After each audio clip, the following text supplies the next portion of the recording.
हम कोई भी साधना करते हैं, पूजा करते हैं, उसका उद्देश्य यही होता है कि आत्मा का कल्याण हो।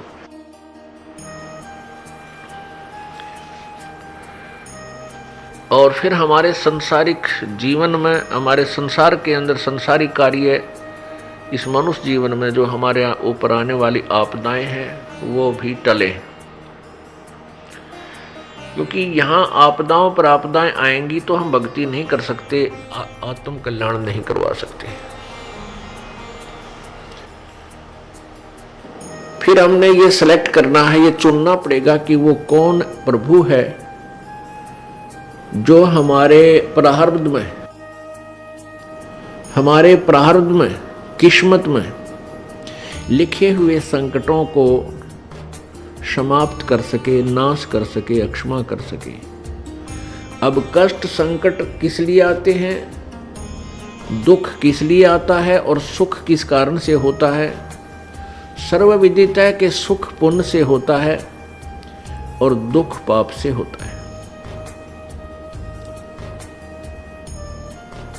तो पुण्यात्माओं, जो हमारे पूर्व जन्म के किए हुए कष्ट हैं, दुख, किए हुए पाप हैं, उनके कारण हम संकटों से घिर जाते हैं।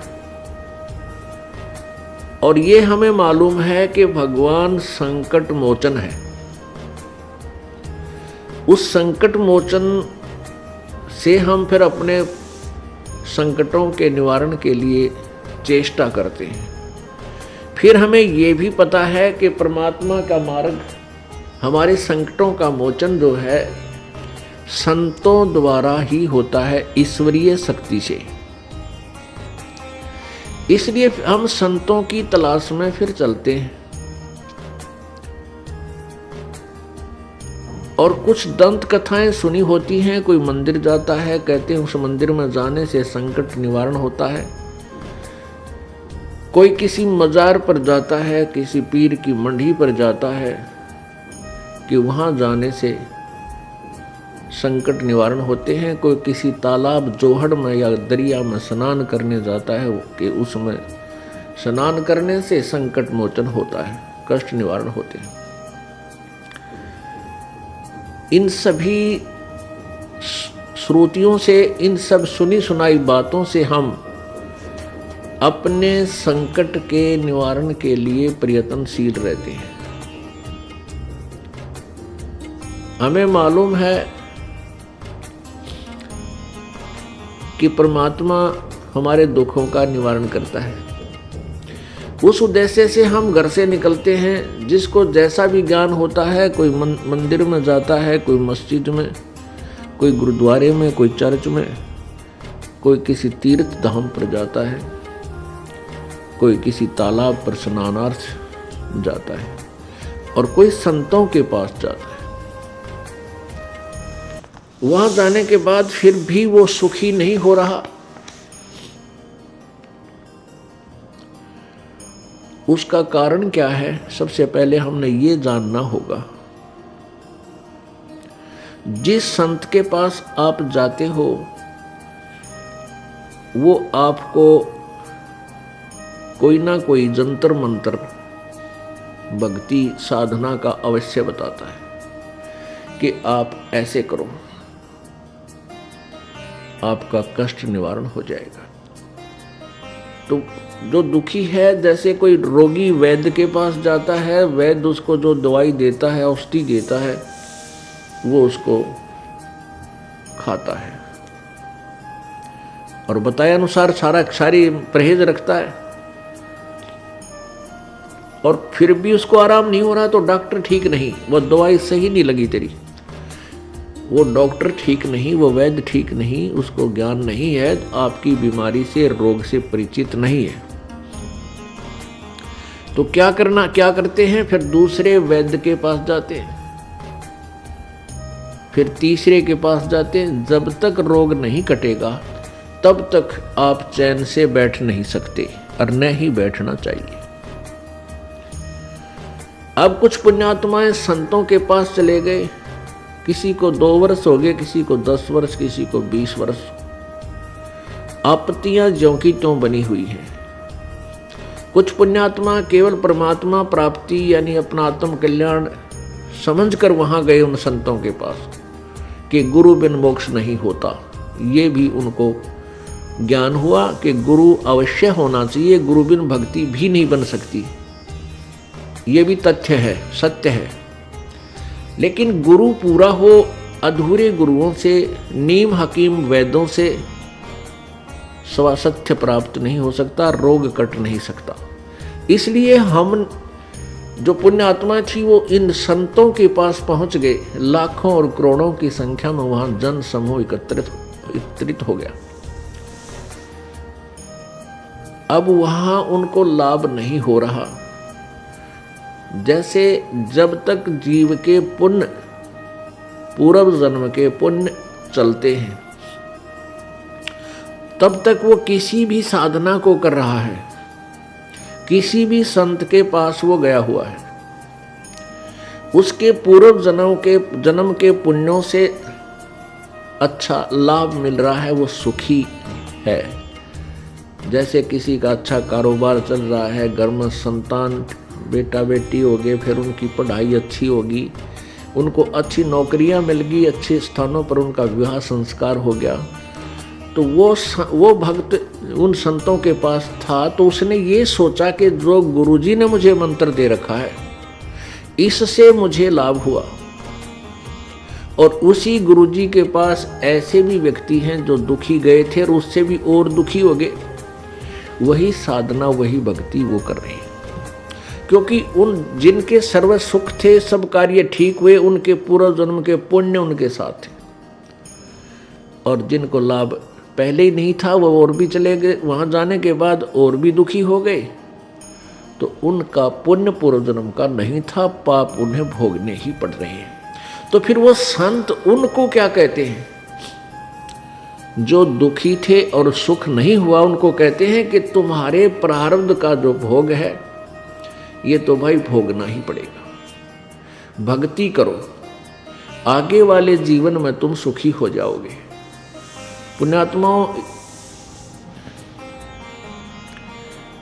जब वो संत ये कह देते हैं कि तुम्हारे प्रारब्ध का जो भोग है वही तुम्हें मिलेगा, तुम्हारे प्रारब्ध में, तुम्हारी किस्मत में पुण्य है तो सुख मिलेगा, पाप है तो दुख मिलेगा ही मिलेगा। इससे सिद्ध हो जाता है कि उस संत के पास कोई भक्ति मार्ग नहीं है, उसके पास वो दवाई औषधि नहीं है, उस परम शक्ति का उससे योग नहीं है जो हमारे प्रारब्ध के पाप को नाश कर सके। और पाप नाश हुए बिना सुख नहीं हो सकता। जैसे किसी के पैर में कांटा लगा हो और कोई किसी के पास जाकर कहता है कि मेरे पैर में पीड़ा है, उसने बता दिया कि तेरे पैर में कांटा लगा हुआ है, गहरा चला गया है, ऊपर दिखाई नहीं दे रहा है, जिस कारण से तुझे पीड़ा है। अब वो व्यक्ति ये कहे कि तेरा कांटा तो निकल नहीं सकता, अब जूता पहन ले, आने वाले आगे तुझे कांटा नहीं लगेगा, फिर से कांटा नहीं लगेगा, जूते पहनो।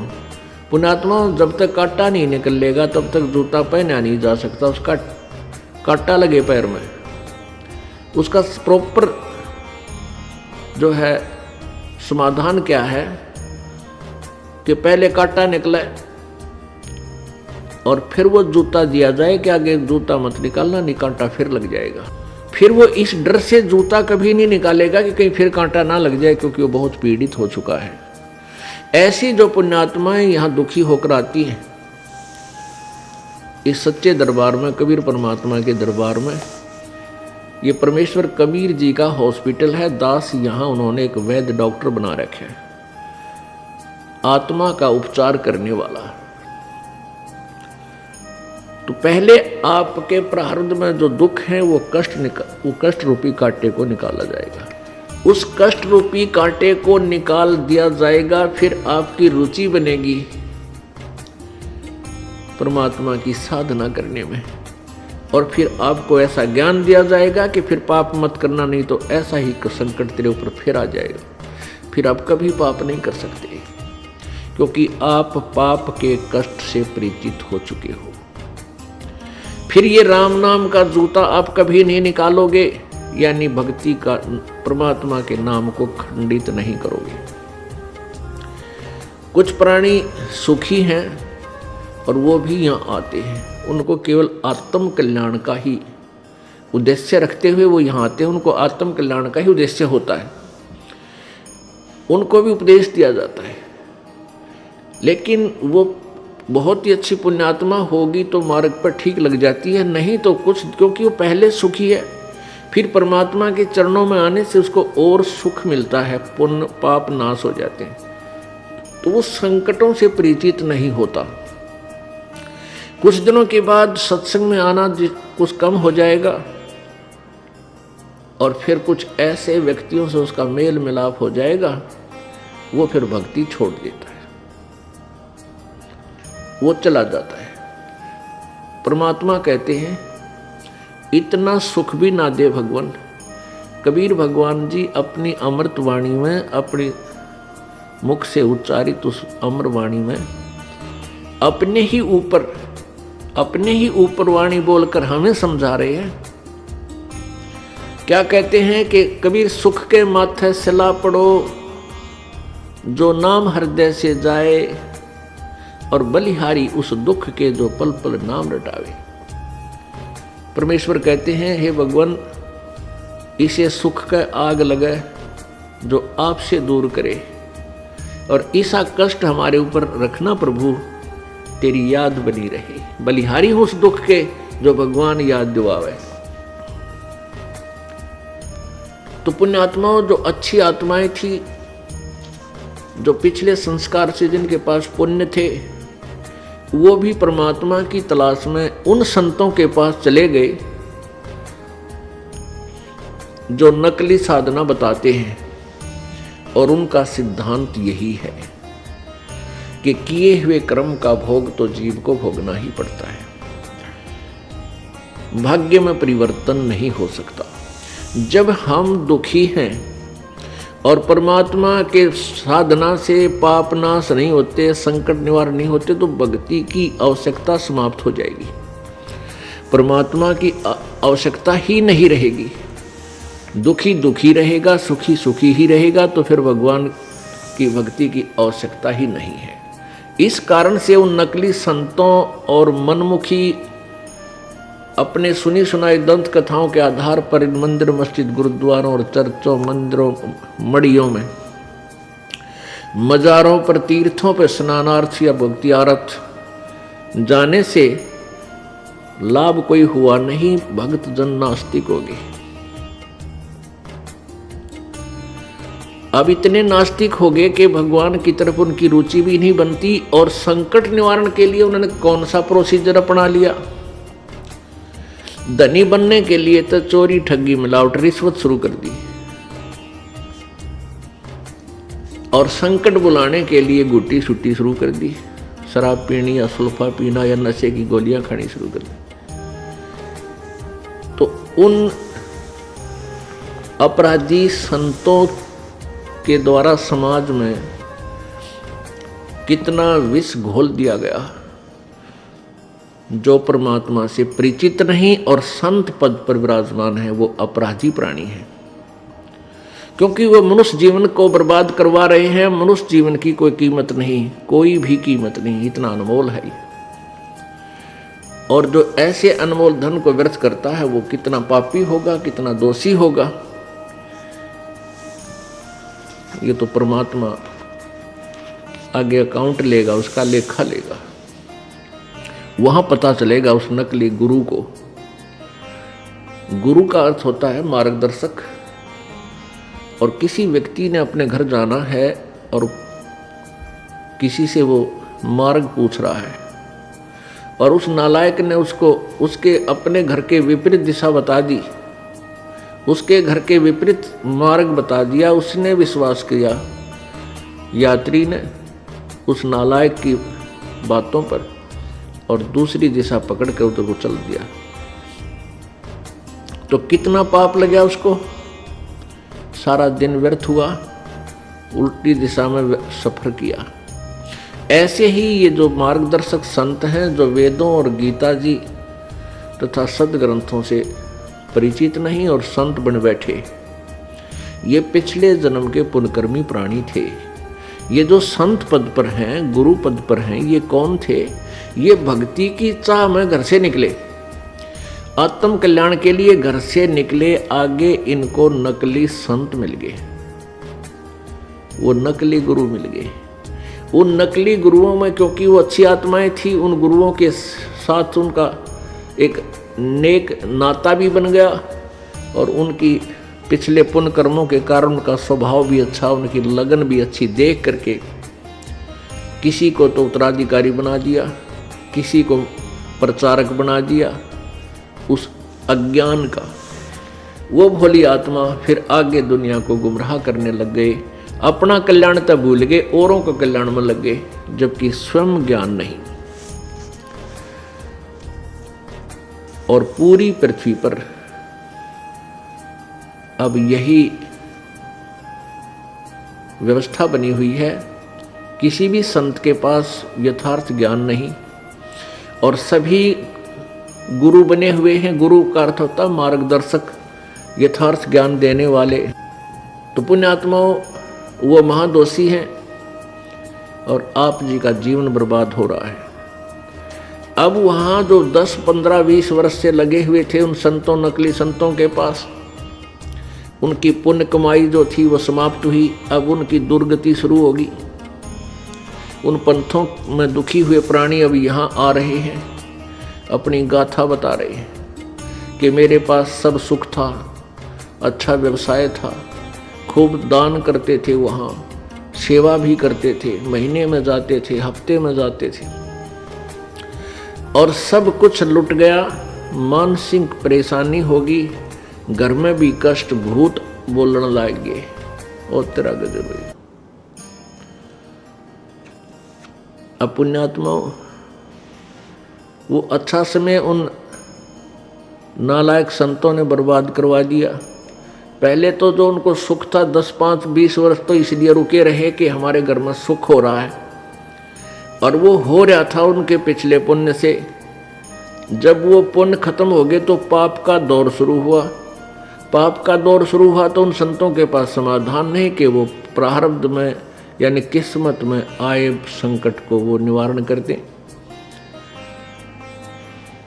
अब फिर वो उनकी थ्योरी, उनका सिद्धांत सुनकर के कर्म तो भोगना ही पड़ता है, इसलिए फिर कुछ दिन वहीं पड़े रहते हैं कि भी यूँ कहते हैं कर्म का दंड तो भोगना ही पड़ता है, इसलिए कोई बात नहीं, ये भी भोगेंगे। तो पुण्यात्मा, इस काल भगवान ने अपने नकली संत भेज के, नकली संदेशवाहक दूत भेज करके पूरे रूप से पूर्ण मानव को अज्ञान से परिपूर्ण कर दिया और भक्ति से भगवान से कोसों दूर कर दिया। अब इस दास के सामने यही समस्या आ रही है कि सभी संत सदग्रंथों के विपरीत ज्ञान दे रहे हैं, विपरीत समाधान बता रहे हैं, और इस विश्व में केवल एक ही दास है, ये सबको सत्य ज्ञान देता है, शास्त्र अनुकूल साधना बताता है। तो दूसरे संत जन इससे क्षुब्ध होते हैं कि वो हमारी आलोचना करता है। आलोचना करना तो पाप है, लेकिन सत्य कहना पुण्य होता है। कहते हैं सत्य बराबर पुण्य नहीं और झूठ बराबर पाप। जो सत्य कहते हैं उनको बहुत पुण्य होता है, जो झूठ बोलते हैं, झूठा ज्ञान देते हैं, झूठा मंत्र, रॉन्ग मंत्र देते हैं, उन जैसा पाप नहीं, उनको महापाप है।